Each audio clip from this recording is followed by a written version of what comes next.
Shalom, selamat pagi, salam sejahtera bagi kita semuanya.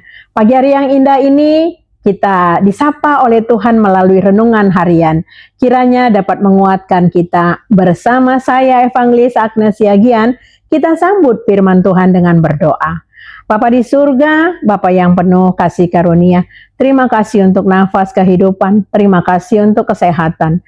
Berilah kepada kami roh hikmat, agar seluruh aktivitas kami berkenan di hadapan Tuhan, melalui pendengaran kami akan firman Tuhan. Firman inilah yang menjadi kekuatan kami menjalani seluruh aktivitas kami. Roh Kudus menolong kami. Amin. Firman Tuhan yang menyapa kita, yang menjadi renungan kita, diambil dari Yohanes 1 ayat 9. Terang yang sesungguhnya yang menerangi setiap orang sedang datang ke dalam dunia. Demikian firman Tuhan. Bapak Ibu jemaat yang dikasihi Tuhan kita Yesus Kristus. Tema renungan kita adalah Yesus Kristus sumber terang kekal. Kita tentunya membutuhkan terang, sebab dengan terang kita dapat melihat segalanya dengan jelas. Kebalikannya adalah kegelapan.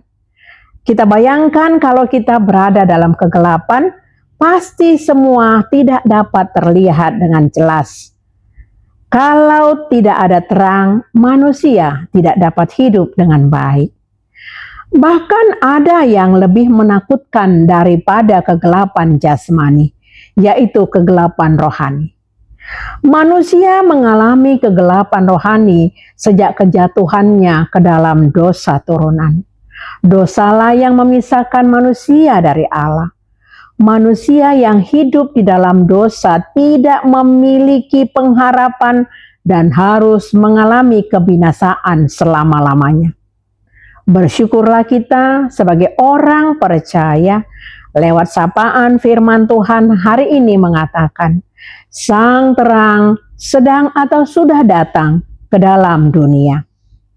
Saudaraku, Yohanes 1 ayat 9 ini menjelaskan Yesus sebagai terang yang sesungguhnya yang menerangi setiap orang dan yang memberikan kehidupan kepada semua orang yang percaya. Dan yang menerima Yesus berarti hidup dalam terang dan memiliki persekutuan yang akrab dengan Tuhan. Yesus adalah terang yang sesungguhnya. Yesus bukan sekedar cahaya biasa, melainkan terang yang sesungguhnya yang memiliki sumber ilahi yang datang dari Allah. Lalu Yesus menerangi setiap orang. Terang itu bersifat universal dan tidak dibatasi oleh kelompok-kelompok ataupun suku-suku bangsa tertentu. Yesus datang untuk menerangi semua orang yang ada di dunia. Yesus menghadirkan kebenaran dan hidup. Kehadiran Yesus di dunia membawa kebenaran yang sejati dan memberikan hidup kekal kepada manusia. Saudaraku, Yesus adalah pusat kehidupan dan kebenaran. Yohanes menekankan bahwa hidup dan terang berasal dari Yesus, menjadikannya pusat dari segala kebenaran dan kehidupan yang sejati. Tentu saja dalam hal ini bertolak belakang dengan kegelapan. Ayat ini menunjukkan bahwa segala bentuk kegelapan yang mewakili dosa, ketidaktahuan, ketidakpedulian, dan kejahatan tidak dapat mengalahkan ataupun menguasai terang dari Yesus Kristus itu. Segala yang bersifat percaya kepada Yesus adalah berasal dari orang-orang yang beriman. Tuhan Yesus bersabda, "Akulah terang dunia. Barang siapa mengikut aku, ia tidak akan berjalan dalam kegelapan, melainkan ia akan mempunyai terang hidup." Yohanes 8 ayat 12. Lalu, apa balasan kita yang sudah menerima keselamatan kekal itu? Yang pertama adalah kita harus berani hidup sebagai anak-anak terang.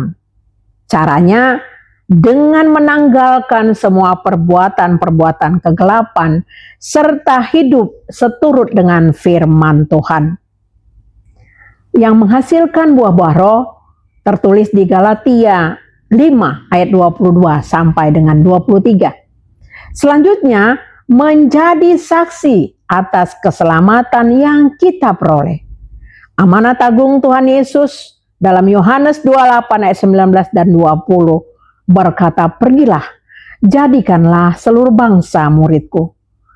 Saudara, jemaat yang dikasihi Tuhan kita Yesus Kristus, dengan demikian, hidup kita menjadi bermakna, karena dapat menjadi saksinya dan menjadi saluran berkat bagi dunia. Amin. Terima kasih untuk firman Tuhan. Ajarlah kami Tuhan untuk melihat bahwa kehidupan kami sudah menjadi kehidupan di dalam terang Tuhan. Kami harus menjadi anak-anak Tuhan yang memancarkan kasih-Mu, sehingga keselamatan yang kami terima itu tetap kami pegang sampai Maranatha. Tuntun dan peliharalah seluruh umat Tuhan agar dapat menerima bahwa Yesus Kristus adalah satu-satunya sumber keselamatan. Terpuji namamu Bapa, di dalam nama anak-Mu Tuhan Yesus Kristus kami berdoa. Amin. Kasih karunia dari Tuhan Yesus Kristus dan kasih dari Allah Bapa dan persekutuan dari Roh Kudus kiranya memberkati kita sekalian hari ini sampai selama-lamanya. Amin. Selamat beraktivitas, Tuhan Yesus memberkati.